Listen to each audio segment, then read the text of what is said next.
Ang ganap today, may pa-order kami while may pasok si Hinisi. So, yan yung pa-order. Tapos, pagising ng umaga, pinagawa ko na siya ng assignments niya. So, 4 na pahina yan na ginawa niya. Pagkatapos niyang gumawa ng assignment, so, nag-lunch na siya. Yung pagkain niya ngayon is egg with carrot, tapos hotdog. Yung carrot po, ginayat po yun kaya hindi niya halata. Tapos konting-konti lang na hotdog para ganahan siya. Mga 1/4 lang siguro yun or 1 egg. Tsaka gatas. Kasi hindi kompleto yung araw niya pag wala siyang gatas. So, gatas is life sa kanya. So, gumawa ako ng cake kagabi. Tapos, natapos ako ng 12 midnight. Tapos, gumising kami ng 5 para mag-deliver. Tapos, bumili na kami ng sangkap para sa iluluto kong spaghetti. So, ayun.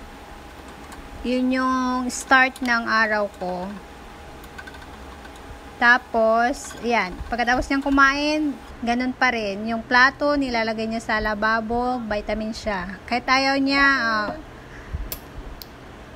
sinusubukan naman niya. Sabi pa niya, "Mommy, yummy!" Kaya nakakatuwa lang siya kasi may kusa siya.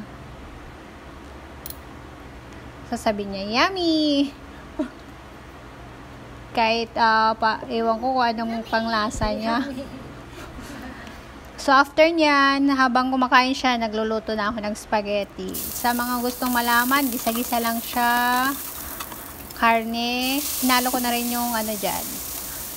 Mushroom.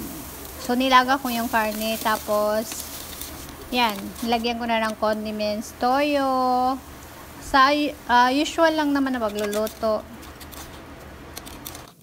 Tapos, carrot. Tsaka bell pepper. Yan. Ginisa na rin dan. After nyan, asin, paminta, mga usual lang naman na ginagamit. Gisa-gisa-gisa. Tapos yung sauce. Yan.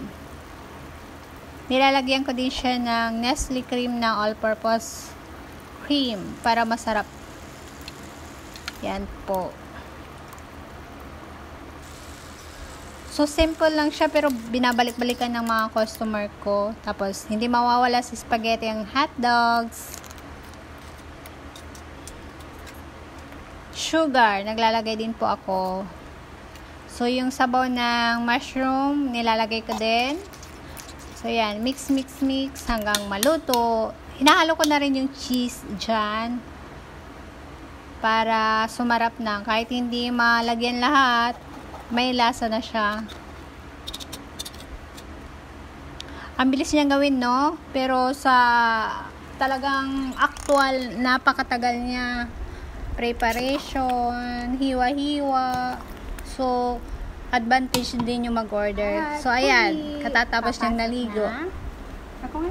Papasok na siya. Tapos, magdi-delivery kami. Malapit lang naman yung delivery namin dito. Ida-drop by lang namin. Hi po!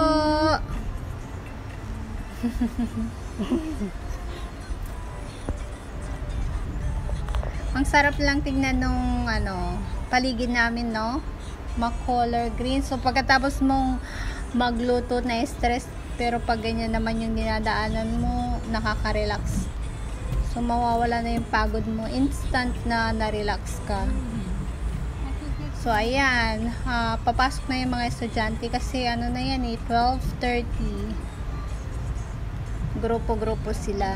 So, itong dinadaanan namin hindi highway kaya okay lang yung mga batang naglalakad dyan. Oh, may batang ayaw pumasok. Parang si dati ayaw pumasok. Ayan, grupo-grupo sila.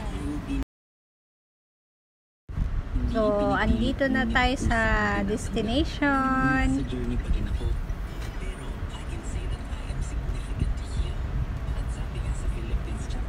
verses 13 to 14. Oop, papasok na rin yung baby niyang Pogi.